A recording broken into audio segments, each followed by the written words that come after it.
Assalamualaikum warahmatullahi wabarakatuh. Perkenalkan, nama saya Nisa Pidita Suparman dari kelas C07 Prodi Manajemen Fakultas Ekonomi dan Bisnis Universitas Pelita Bangsa. Di sini saya akan mengerjakan tugas UAS saya, yaitu tugas matkul Etika Hukum dan Bisnis dengan dosen Sinta.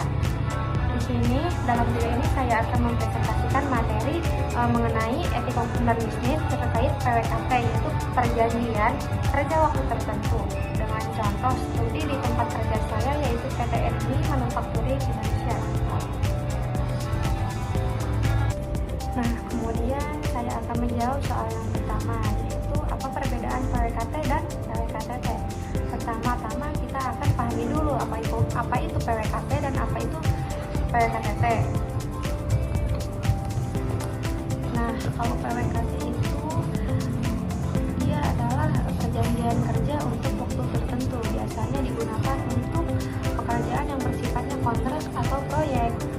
Sementara PWKTT adalah perjanjian kerja tetap tanpa batas waktu untuk posisi yang berkelanjutan. Contohnya seperti posisi operator, posisi produksi harian, dan biasanya itu menggunakan PWKT. Sedangkan untuk posisi manajerial cenderung menggunakan PWKTT tersebut. Jadi itu adalah perbedaan dari PWKT dan PWKTT. Nah, kemudian untuk yang kedua, yaitu syarat objektif dan subjektif. Dalam PWKT terdapat dua jenis syarat utama. Syarat objektif, yaitu syarat pekerjaan itu sendiri.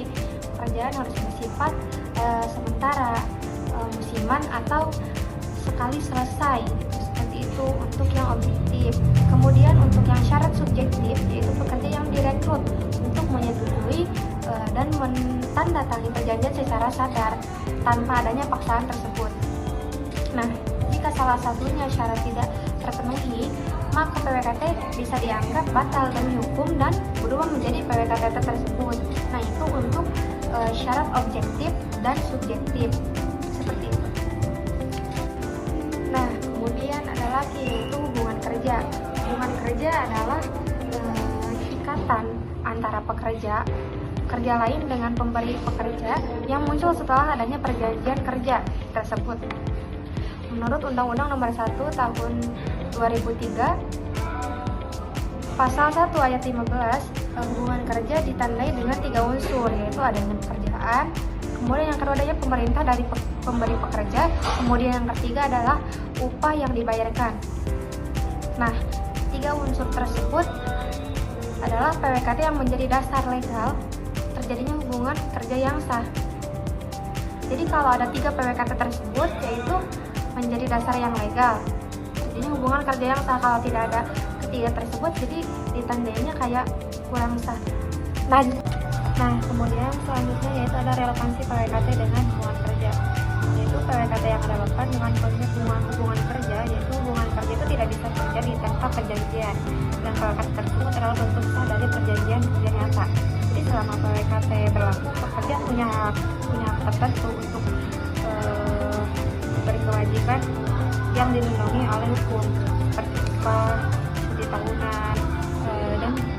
tahunan dan jaminan sosial lainnya.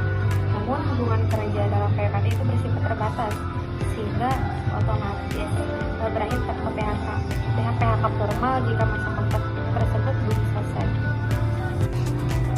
Nah, berikut di atas adalah contoh dokumen PWKT yang pernah saya lihat di PT ENI Manufacturing Indonesia. Nah, di sini saya akan mendeskripsikan salah satu perusahaan yang pernah saya pijaki, yaitu saya pernah bekerja di PT tersebut, yaitu PT ENI Manufacturing Indonesia. Di PT itu saya bekerja sebagai operator produksi di bagian operator produksi di bagian testing RF. PT tersebut memproduksi KWH meter seperti KWH meter, modem, dan alat elektronik lainnya. Kemudian di PT tersebut juga tidak tersedia jemputan, tidak tersedianya tunjangan makan. Jadi fasilitas tersebut itu dialihkan ke uang. Nah, kemudian di bed tersebut juga ada sistem 2 shift, yaitu shift pagi dan shift malam. Untuk shift pagi kita berangkat kerja itu jam 7 sampai jam 4 sore. Sistem kerjanya itu 8 jam. Nah, kalau shift malam sama, berangkat jam 7, masuk jam 8, pulang jam 4 sore.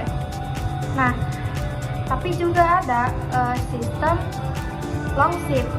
Nah, kalau long shift itu kita biasanya 2 jam, 3 jam, 4 jam, bahkan ada yang sampai 5 jam. Tergantung kebutuhan perusahaan tersebut. Nah, kemudian sistem absen dalam PT tersebut yaitu fingerprint, jadi tidak ada tanda tangan atau gimana, kecuali untuk yang long shift jadi double. Pertama itu fingerprint, kemudian pas pulang juga fingerprint sama tanda tangan untuk yang long shift. Nah, begitu. Nah, untuk portofolio ini juga menunjukkan bahwa bukti praktik PWKT yang sesuai dengan hukum ketenaga kerjaan tersebut. Nah, kemudian untuk analisis etika dan hukum PWKT di Indonesia, secara etika dan hukum praktik di Indonesia itu masih punya tantangan dalam hal tersebut. Nah, dalam posisi positif terutamanya PWKT ini mendukung fleksibilitas perusahaan yang memberi peluang kerja. Namun, praktiknya itu sering disalahgunakan. Misalnya seperti kontrak diperpanjang terus tanpa diangkat, tetap kontrak diperpanjang tapi tanpa diangkat. Nah, yang seperti ini lebih cenderung merugikan pekerja. Menurut saya ini sepertinya perlu pengawasan agar lebih prinsip keadilan. Jadi harus lebih teliti. Transparansi dan tanggung jawab dalam etika bisnis ini benar-benar diterapkan, harusnya seperti itu pendapat saya, menurut saya.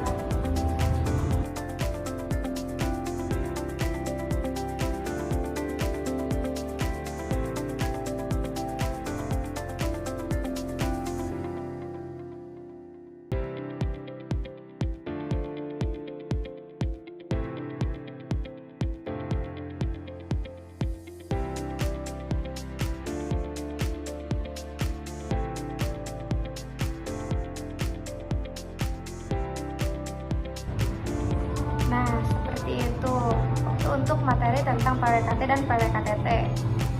Demikian presentasi yang saya buat mengenai PWKT dan PWKTT dalam konteks etika hukum dan bisnis di PT ENMI Manufacturing Indonesia.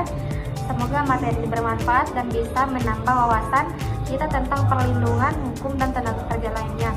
Kurang lebihnya mohon maaf. Wabillahi taufiq wal hidayah. Wassalamualaikum warahmatullahi wabarakatuh.